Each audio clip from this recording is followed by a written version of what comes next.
ఏపీలో ఖాళీ అవుతున్న ఎమ్మెల్సీ బెర్తులకు ఫుల్ గిరాకీ వచ్చింది. ఒక్కో బెర్తుకు 3-4 వెయిటింగ్ లో ఉన్నారు.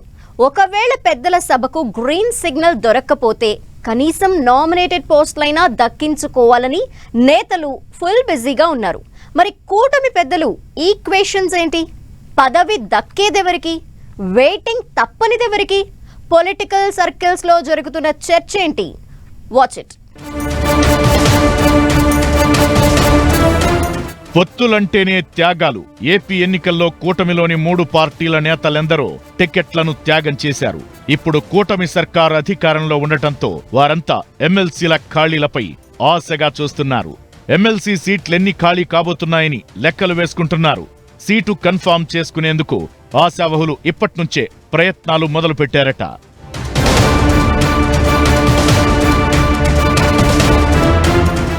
మండలిలో ఇప్పటికే వైసీపీ ఎమ్మెల్సీలు కర్రి పద్మశ్రీ, పోతుల సునీత, బల్లి కళ్యాణ చక్రవర్తి, జయమంగళ వెంకట్రమణ రాజీనామా చేశారు. వీటిని మండలి చైర్మన్ ఆమోదించాల్సి ఉంది.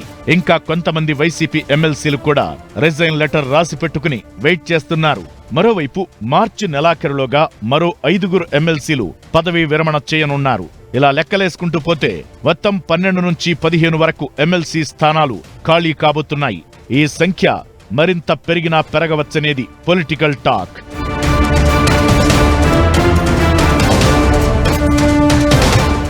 అయితే ఖాళీ అవుతున్న ఎమ్మెల్సీ సీట్లలో సెటిల్ అవ్వాలని ఆశావహులు ఆశగా ఎదురుచూస్తున్నారు. టీడీపీ, బీజేపీ, జనసేన పార్టీల్లో తీవ్రంగా పోటీ కనిపిస్తోంది. ఎమ్మెల్సీ సీటు కోసం ఎవరి స్టైల్లో వారు ప్రయత్నాలు మొదలు పెట్టారట. ఇప్పుడు ఛాన్స్ మిస్ అయితే మళ్లీ పదవి దక్కడం కష్టమేనని ఆశావహులు భావిస్తున్నారు. దీంతో ఎలాగైనా ఈసారి అదృష్టాన్ని పరీక్షించుకోవాలని చూస్తున్నారు.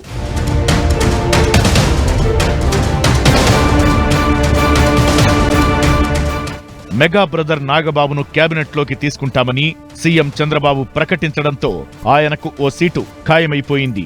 రాజ్యసభకు రాజీనామా చేసిన మోపిదేవికి కూడా ఎమ్మెల్సీ ఇస్తామని హామీ ఇచ్చారు.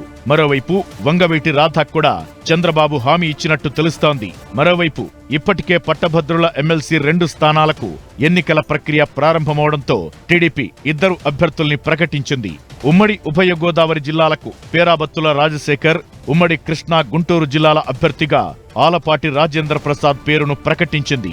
ఇక మిగిలిన సీట్ల కోసం 3 పార్టీల నేతలు పోటీ పడుతున్నారు. పిఠాపురం వర్మ, మాజీ మంత్రులు దేవినేని ఉమా, జవహర్, రెడ్డి సుబ్రహ్మణ్యం, కన్ని వీరాంజనేయులు, తిప్పేస్వామి, ప్రభాకర్ చౌదరి, కొమ్మాలపాటి శ్రీధర్, బీదా రవిచంద్ర యాదవ్, టీడీ జనార్దన్, బుద్ధా వెంకన్న, మాజీ ఎమ్మెల్యే సుగుణమ్మ పేర్లు ప్రముఖంగా వినిపిస్తున్నాయి.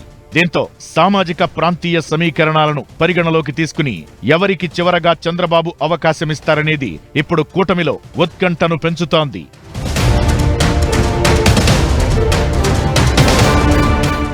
రెండు 2024 ఎన్నికల్లో ఎమ్మెల్యే అభ్యర్థిగా అర్హత ఉన్న పొత్తుల సర్దుబాట్లతో సీట్లు కోల్పోయిన వారికి ఈసారి ప్రయారిటీ ఇవ్వనున్నట్లు తెలుస్తోంది. నామినేటెడ్ పదవులు, టీటీడీ పాలక మండలిలో చోటు దక్కని వారి జాబితాను కూడా పరిశీలిస్తున్నారు. దీంతో ఎవరికి మండలిలో బెర్త్ కన్ఫామ్ అవుతుందనేది సస్పెన్స్ గా మారింది.